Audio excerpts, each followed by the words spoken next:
And we was getting annoyed because we found out they was trying to put together some kind of reunion event, whatever it was, and we just thought it was wrong.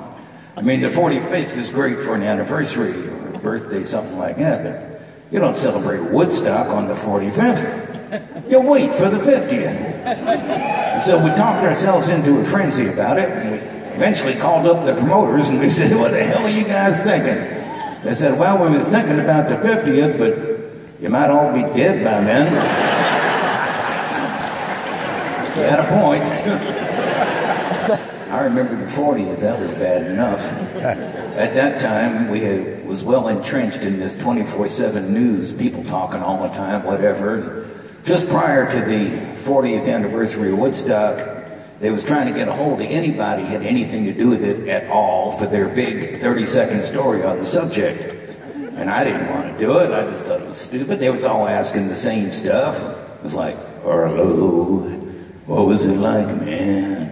Being at Woodstock, dude.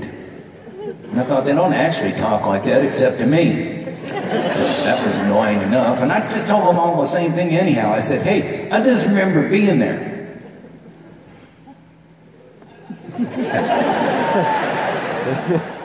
In general. I remember some stuff.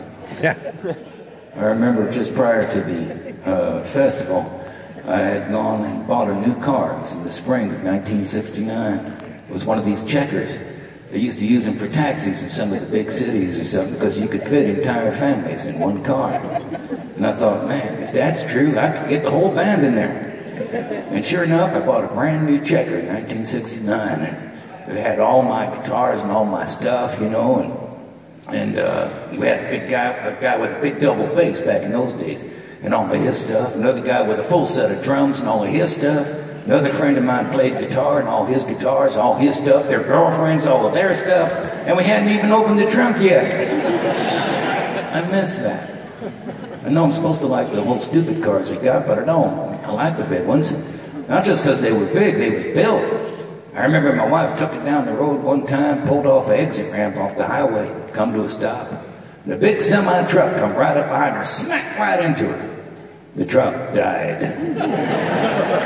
She came back and said she thought something happened. That's when America built some cars, man. I missed that. But we went to Woodstock like that, and of course, the closer we got to it, the more traffic there was, until finally it just come to a dead standstill. People got out, started walking. It was still miles away. So they rerouted us to some motel. They was going to fly us into the site in a helicopter, and I was excited because I was a kid, had never been in nothing like that. So it was me, Richie Havens, some others, and we get in this chopper and the thing takes off, and the door stays open. And no matter how high we went, there was people as far as the eye could see in every direction. And in the chopper with us was 2 New York State troopers, one on either side of the open door. On one side there was a big John Wayne kind of guy. On the other, there was a little Barney Fife kind of guy. And they was looking down there just the same as us.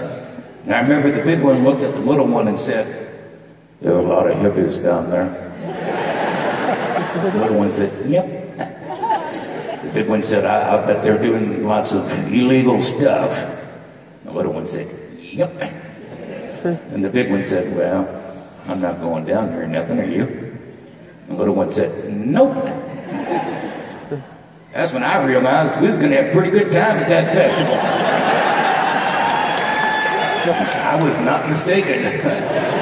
Got there on the first day of that 3-day event, and I was scheduled. They told me to play on the second day, so I figured I had the day off, the evening off, and I'm walking around backstage saying hi to people like what you would imagine.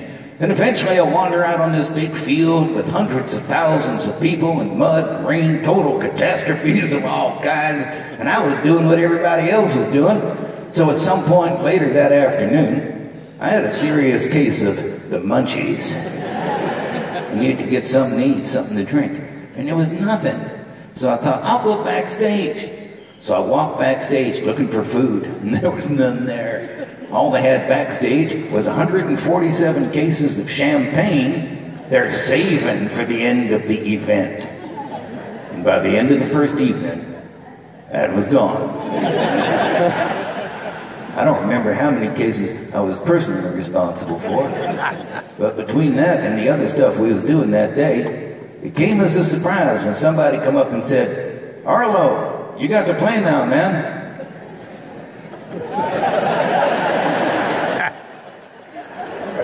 I said, "I can't play now, man.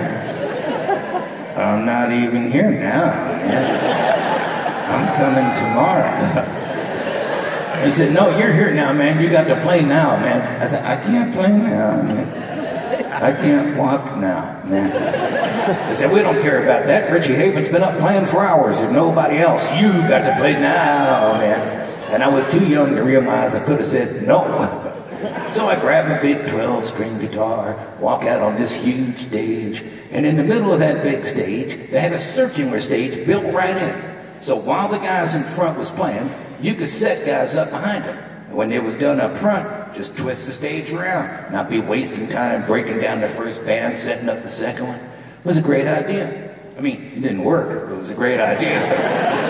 And in the middle of the circular stage, they had a big hole for all the cables and mic lines, wires, all that stuff. And they didn't tell me about the hole. I wasn't looking for the hole. I'm looking at more people I knew I'd ever see again in my life at one time. And I was looking at them like you could back then, each one individually. That's when I felt myself moving through time and space. Then the most unbelievable thing happened. I moved through the molecular structure of the wood itself, and I rematerialized on the other side of the hole, on stage, almost completely intact. That was my memory of it.